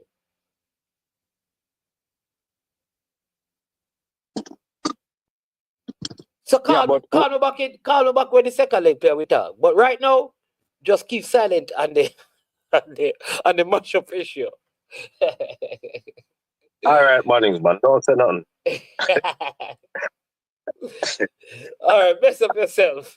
Yeah, man. Big up yourself, fam. Yeah, all right, cool. All right. We have Flavor Max calling back. Flavor Max. Yeah. Sorry about that. No, the caller, man. And the caller never watch a 2-0 when him get, man. Never even have a shot from goal. Caller, you know watch it. Him says 2 weeks into the league. So that no count. Man, what you mean that no count? So how am I calling and I say him mash up Pep? So that count? That's a good one. You see, too early we say mash up Pep. Well, they could go back and say because he also defeated Pep in the Champions League, No, man. What may I say do? Yeah, man. What I'm to a team? Management. You tell me because you know more about Arsenal than me, Because I say the hunt is on, but like say as soon as I find that slang, I have to go drop it. Because they expect Liverpool to drop points, which they did. Then they not drop points. Never expect to drop points. Yeah, man. Never expect to no worry about Liverpool. You know who is Liverpool's next game? Who Liverpool playing Sunday? Liverpool have Tottenham Sunday, Yeah, but Tottenham will lose against Tottenham just that. will lose against Ipswich. Tottenham will lose against Ipswich. But them not just drop 5 man. At Tottenham here discipline Liverpool possibly you go drop points again, I know they're going to drop points still, but right now I don't know if my team I can take advantage of them thing there. Because I don't predict that, So Liverpool are going to drop at least minimum 6 points by January. Yeah. So I did done so I go to road and put it down to 3 points. But the thing is, hunt is on, but guess what? We dropping points too. We're not for drop points against Fulham, we're not for drop points against Everton. So what is going on? Yeah. My coach, coach overthink this thing, management. Keep it simple. Leave Party in the midfield and play right back or right back. And carrying the look youth named Louis Speid. Keep it simple, man. The man, one player out, he want change 3 or 4 different positions just to fix one position. I don't like that. Yeah. That is what is affecting the team. That is what is affecting the team. And, you know, since before Shaka leave, he found the winning formula there. Shaka. Oh, Grant, Zaka. Right. Yeah. Oh, yeah. Yeah, but listen, all right. You know that Fulham record again. Fulham this season took points off Liverpool as well. So Fulham is not my issue, you know. Because Fulham, the team that we're chasing is Fulham. And they took points off us and they took points off Liverpool. That's not bad. Yeah. It's the other team that will drop points too, that Liverpool beat. That is the issue. Because of cards. Yeah, we should have beat Fulham, but Fulham also took points off Liverpool.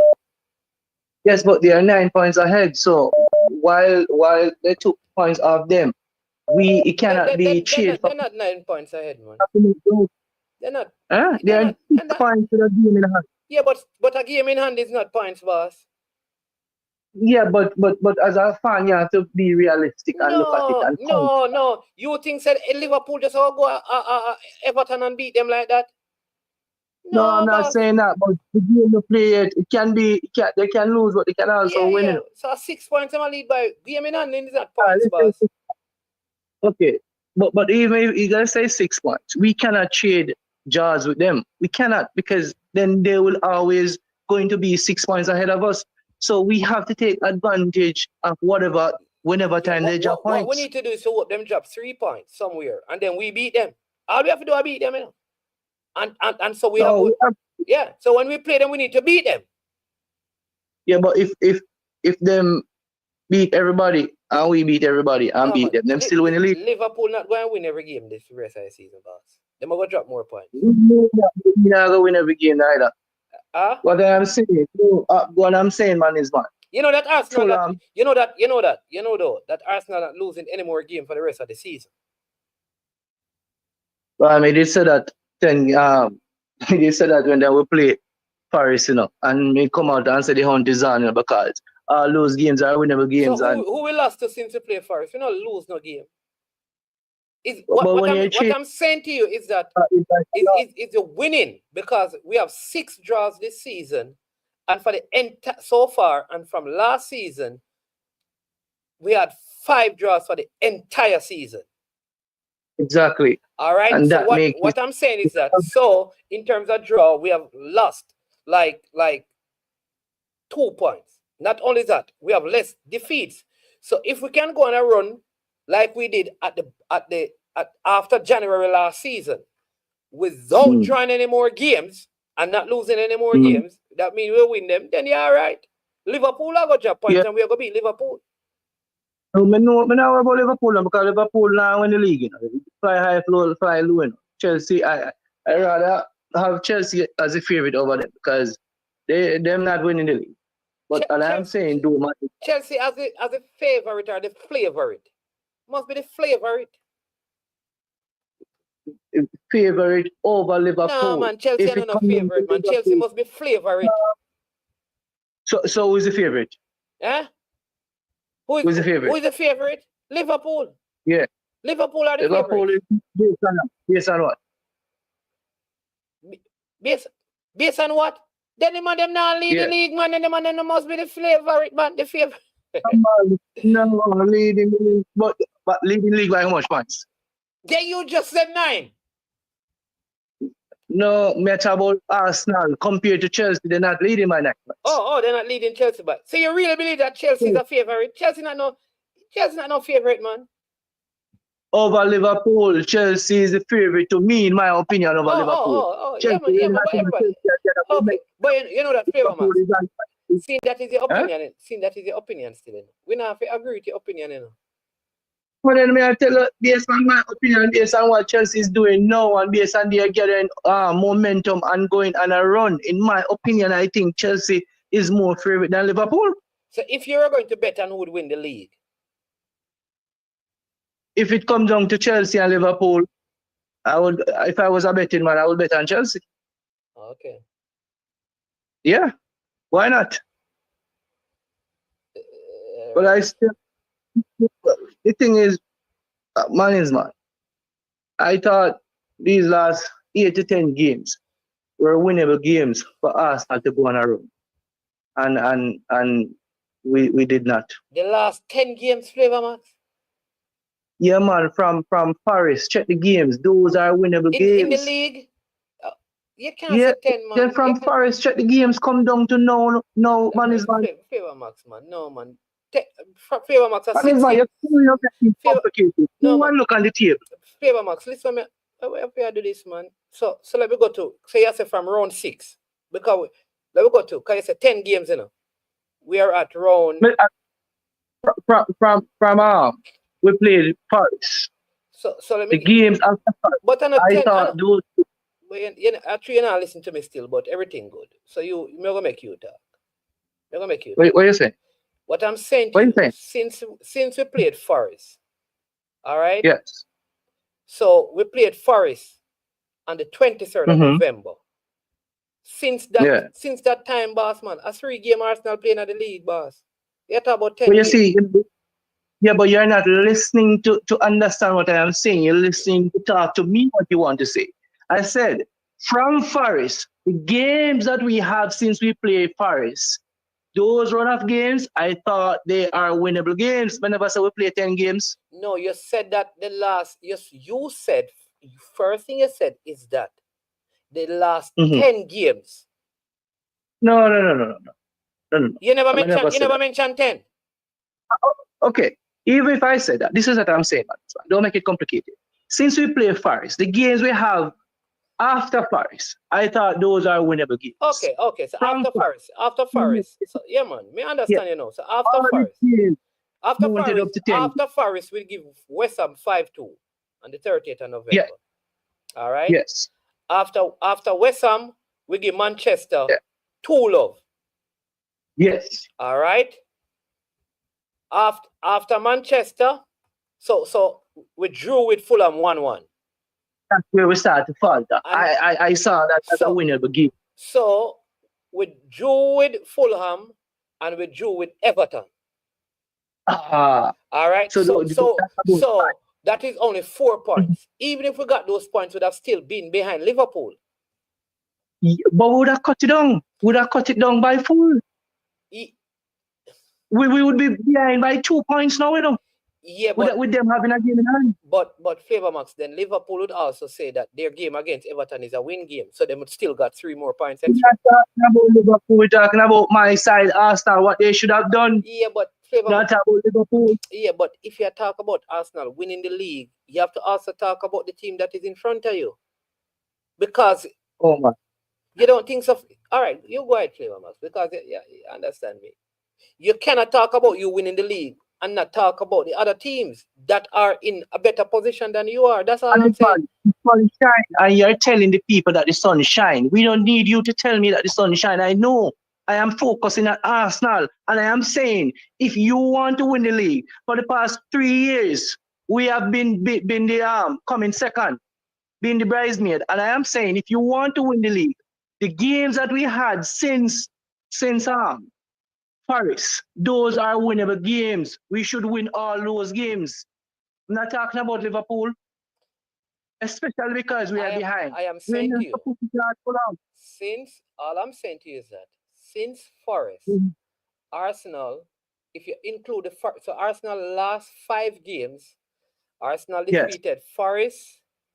They were Manchester United. And West Ham. In fact, coming into the Fulham game, I think they had scored something around like some 13 goals and conceded like 2 or 3 coming into the Fulham game.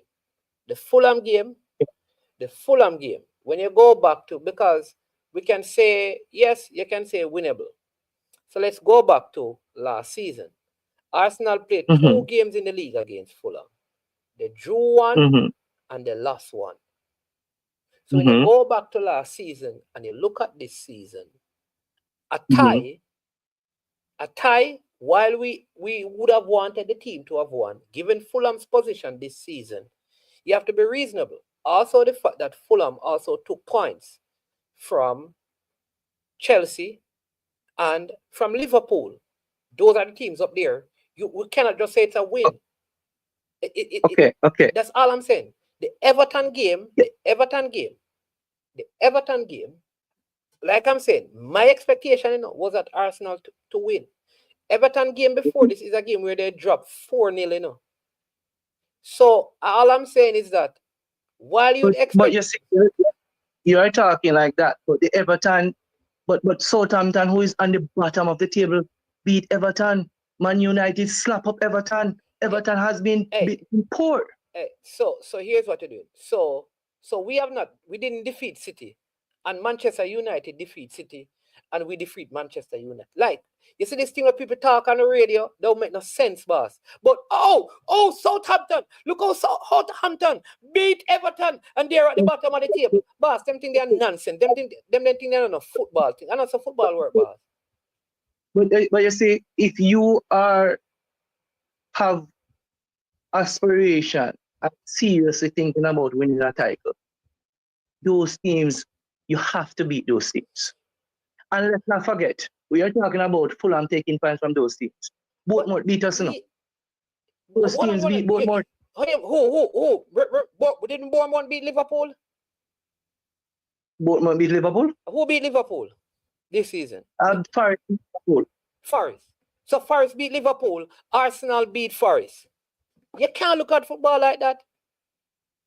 But you have to, if you want to win the title, you have to look at it like that. But what I'm saying though, Flavor Max, if you look at it like that though, right? So the fact that Forest beat Liverpool, Forest were supposed to beat, because Liverpool are the number one team, Forest were supposed to beat Arsenal then. We can't look at football like that.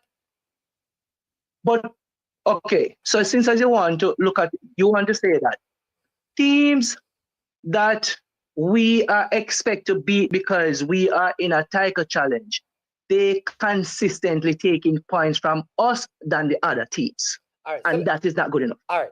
In the last 2 seasons, give me the teams that are the general top 6 teams that have defeated Arsenal. This season and last season. We have been relatively good versus the top 6 teams. All right. So the top 6 teams, in the last 2 seasons, they haven't really. I think City, I think Liverpool defeated us. No, we draw with Liverpool and beat Liverpool.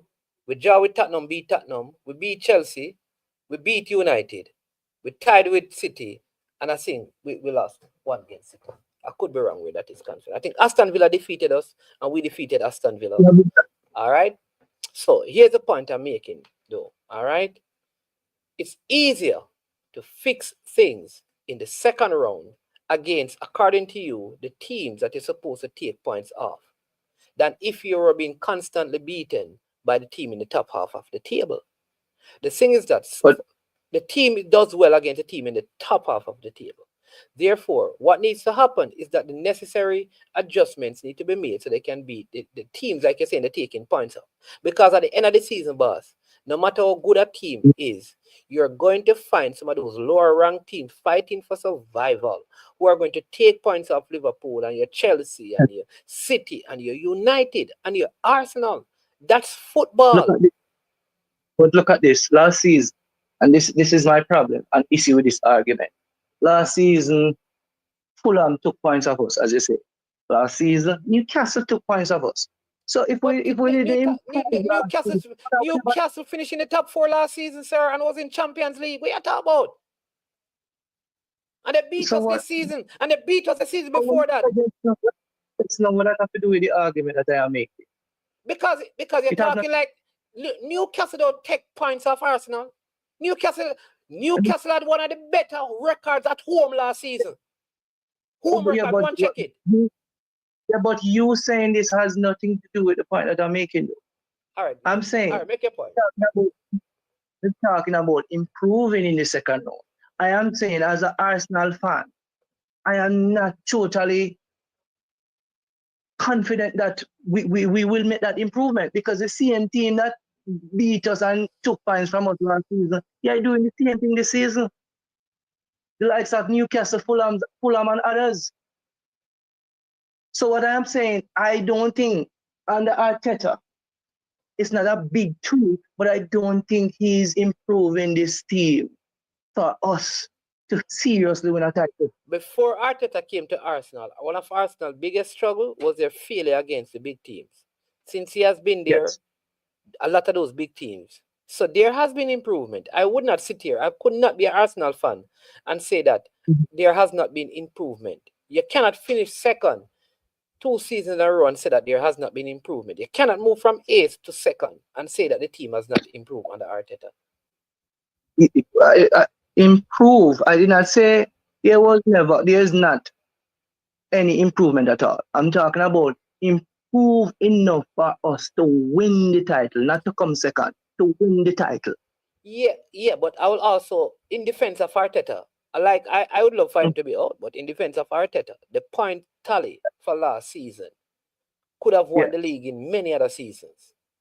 It just didn't because you're going up against remember, Arsenal almost had like an impeccable ending of the season last season in terms of yes. People like you, people can call Netflix team, because you're talking about almost last season and this and points and whatever. You have to be like Noah Lyles.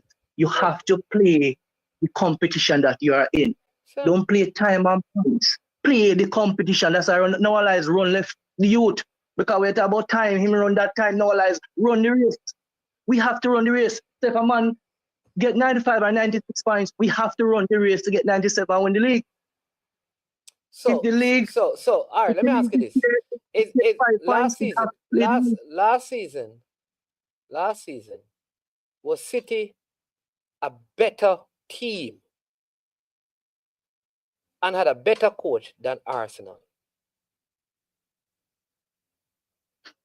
Yes. Okay. But people would argue the point and say the year when Klopp won, City had a better team and a better coach also. And Klopp still won. When Klopp won, which City? You remember that? Listen, you talk about with Mane, with Mane in them prime and Salah in them prime. What are you talking about? People will argue that City team and that Pep was still a better team and he still find a way to win. What are you talking about? No, boss. Boss, hold on. Hold on. Slow down. Let me slow down. Did Liverpool do anything in the Champions League? Didn't Liverpool win the Champions League with that side?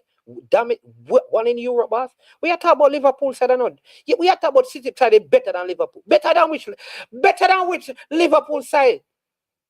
You think Darwin Núñez can play forward, boss? You think Darwin Núñez? Go back. Who they play? You talk about Firmino and Salah and Mane, boss, with Van Dijk in prime, boss. You could attack to the and Robertson in prime, boss. And Henderson, who you talk about, boss? So call out the City players too. Arguably that City team and the Pep. Some people would say, and I would say it was a better team when the year when Liverpool won. The year when Liverpool won, Liverpool are the best team in the league, boss. And the best coach for that season. Yeah, because they win, obviously. The record will show you that. So why? So and this is the point where you make dead man. Based on numbers, obviously. But the point is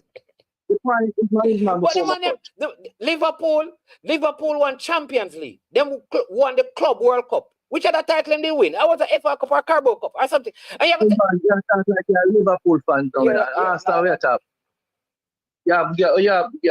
You know, say I'm a club of Liverpool fan.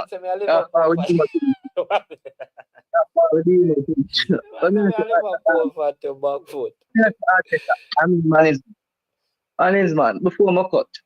Imagine. But that season, people were saying that Klopp is the best coach in the world, and not Pep, That's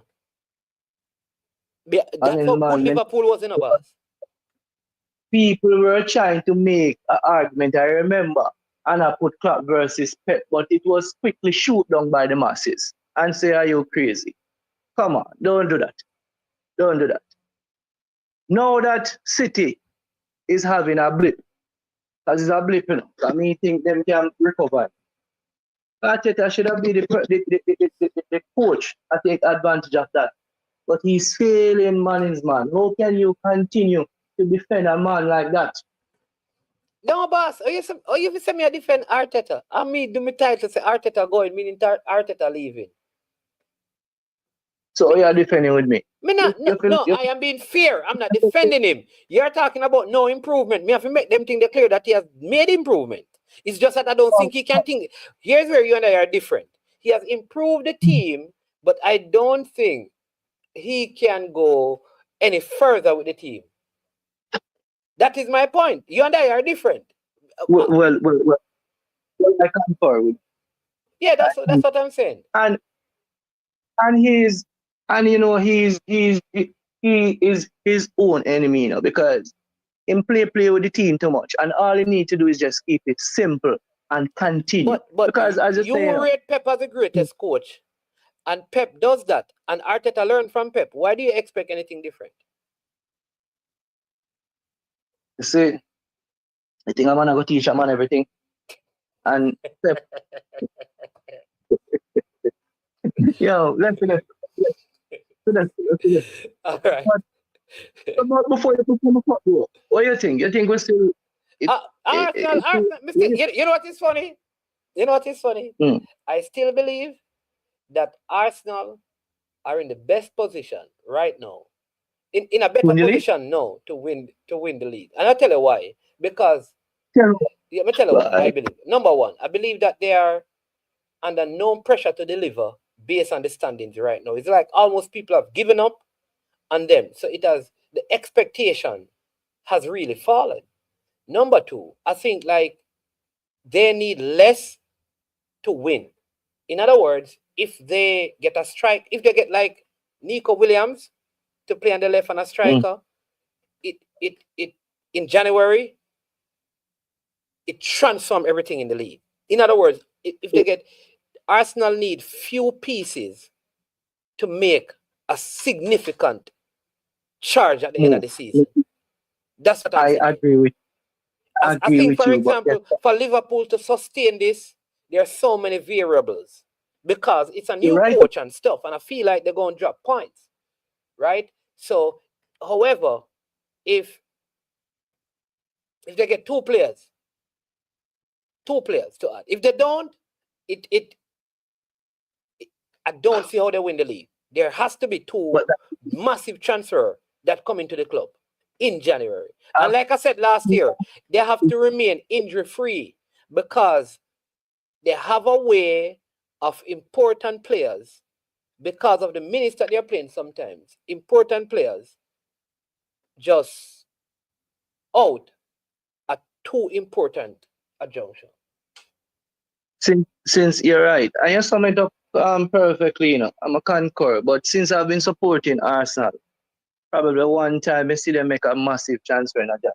So don't bet your and if you have one time when did Ozil come to Arsenal? Was it in January? That's one time I see Ozil and Aubameyang. That's it. Yeah. I can't recall no. I can't recall no other time, and it's not gonna happen. Trust me, not going to happen. You see, you don't think they're getting you don't think they're getting Bucharest, or they're not getting Isak, or they're not getting Osimhen? No. My club not doing that. I tell you. No, not on the Arteta. They're not getting Ali Watkins. Even that, they're not getting Sesko. No, right now we're not take Ali Watkins too, you know, because they're on a bench him. And he's a good striker. But we're not getting. What about Rashford? Those. Oh, no, I'm sure I'm close about it. Yeah, let's do this. You see my guy. Let's do this. All right, my boss. Best of yourself here, my boss. Oh, boy. Big up yourself in a soldier. One Manchester United. Big up yourself.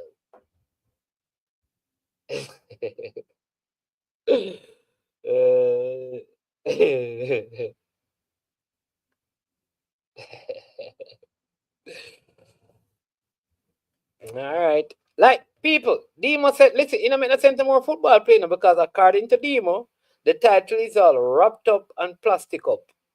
Because it's Liverpool title, it is already won. Demo has declared that. Alright. So we will see. Them leading Chelsea by only a few points now. Them have a game in and they'll be leading by 9. Them have a very tricky fixture with Tottenham. We will see. We will see, Demo. And then remember, you know, Demo, on the 5th of January, you have Manchester United to play, don't you? So we will see. We will see, Demo. You have Tottenham and Manchester United in this period. Let's see how you come out of those 2 games, Demo. And then we'll get back to you. All right. Remember, Demo is you saying all of these things, you know. What I don't want you to do, you know, is when this thing done, you say, well, boy, you know, the boy, you know, the boy, you know, the boy.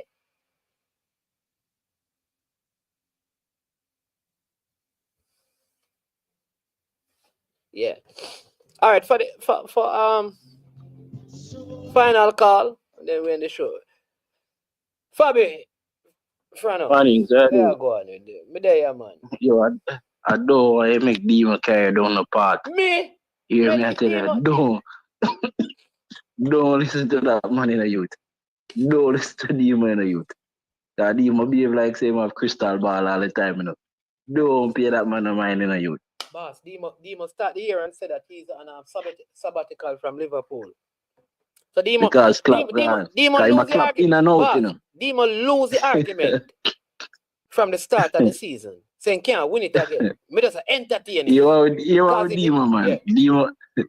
Demo never know where they're going to get. Like, nobody knew what they were going to get. So it's as if, you know, when you play the psychology card, you don't know where you're going to get, so you just get up in the event, say, oh, if something good happens, let's work with it. But nobody knew what they were going to get with slots. Nobody knew.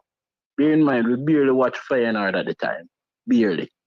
I can't tell you. I've never watched a Feyenoord. I've more watched Ajax game because some of my former players, they're Dutch persons. So that's why I kind of more watch Ajax. Yeah, nobody knew what they were going to get with slot. So the man turn up and say, yeah, you're not supposed to watch them now because they have a young Phoenix gone a Feyenoord. Yeah, we pay more, like, since slot come to Liverpool, we kind of pay more attention to them, isn't it? Just to see how they play and stuff like that. Okay. But, yo, Liverpool, mine, you know, Liverpool are my team, you know, Dan. But I speak, like, realistic things. You know what I mean? I mean, being serious and something about injuries, brother, we've been playing with injuries. It's just because we get result, nobody paying attention to the injuries. But we've been getting injuries. But the result are churn all the time. We have been, so nobody they put that on the back burner. Yeah, man, we had a lot of persons out at one point, at least 8 persons out at one point. But because we get some result, nobody not paid no mind. Yeah. You get what I mean? So, and they were key persons, they were starters. You see me? They were key persons, so we kind of chop and change till Diaz end up at number 9. You get what I mean? So, yeah, man, we are playing with injuries, man. It's just at the eras now where you start getting injuries. For instance, the Konate, the partnership with him and Van Dijk kind of break. You get what I mean? So that kind of breaks some momentum in the back line. Isn't it? So, and then Trendy out for a while, and then Bradley that play well, then Bradley out, then Trent come back and you have to take a time for play him. Then you'd have Tsimikas that Robertson run for your money, then Tsimikas get injured. So you can see where the flow kind of break quite often. So who playing left back for you this Sunday? Tsimikas going to play, man. Oh, he's back. Because he's back in training here. He's back in full training. I believe he might get some time tomorrow in the FA Cup. I think he might get some time tomorrow. And he should be okay for Sunday. Yo, Tottenham not beat me, man. Yeah. I'll be play Tottenham on the moon youth, them not beat me. I tell you that. Okay. I'll even play Tottenham on the moon youth. Okay. If Tottenham believes, them are going to play. How the top football player? Like, why Tottenham can't beat Liverpool?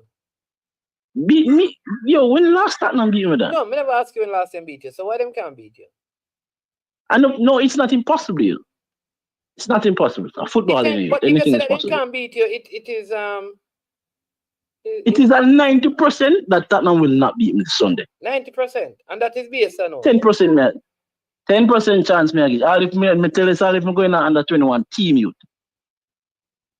Because how Tottenham play, you don't know where to get. This week them play well, then next week you don't know where to get done. You get what I mean? Like when last Tottenham give you a consistent performance. No, we just want to know about Tottenham, Liverpool. But may I tell you, like when last Tottenham has given a consistent performance, it is more up and down. It fluctuates all the time. This week they play well, they drop 4-0 or 5-0. Next week, better than get 1-0 from Ipswich. All of these things, you'll never know what you'll get.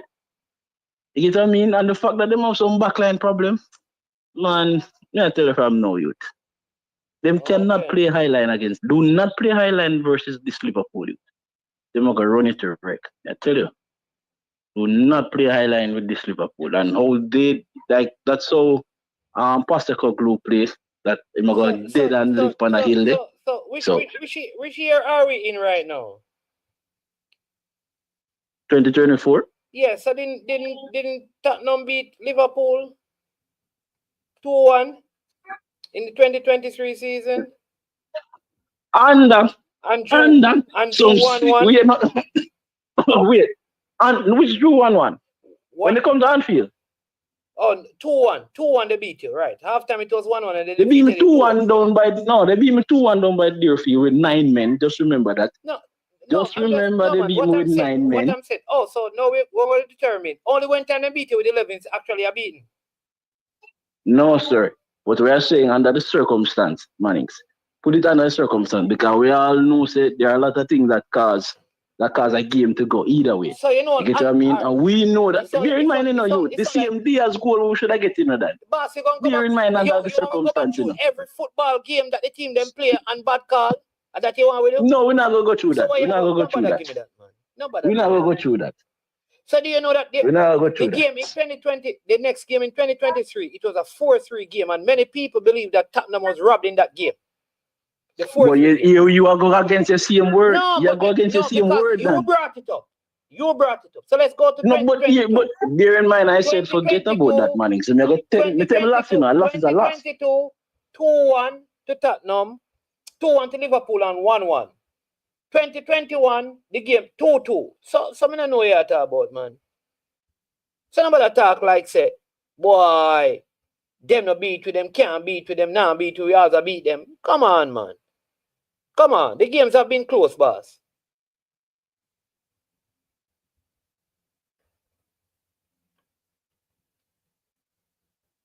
Oh. Look like you can get clap off iPhone. Because slot machine. Cause him credit to expire. Oh, you're back. Because I go for end. Yeah, man. Look at that. Touch me your phone and the car, she have a right. She have a right because you don't be nonsense. She look at that and Thank you, little daughter. Anytime you hear my talk nonsense, hang up the phone, yeah, sir. No bother with that. But them not be me do Mannings, man. All right. I am very confident in this game coming forward. Usually I talk with balance, and balance and certain things.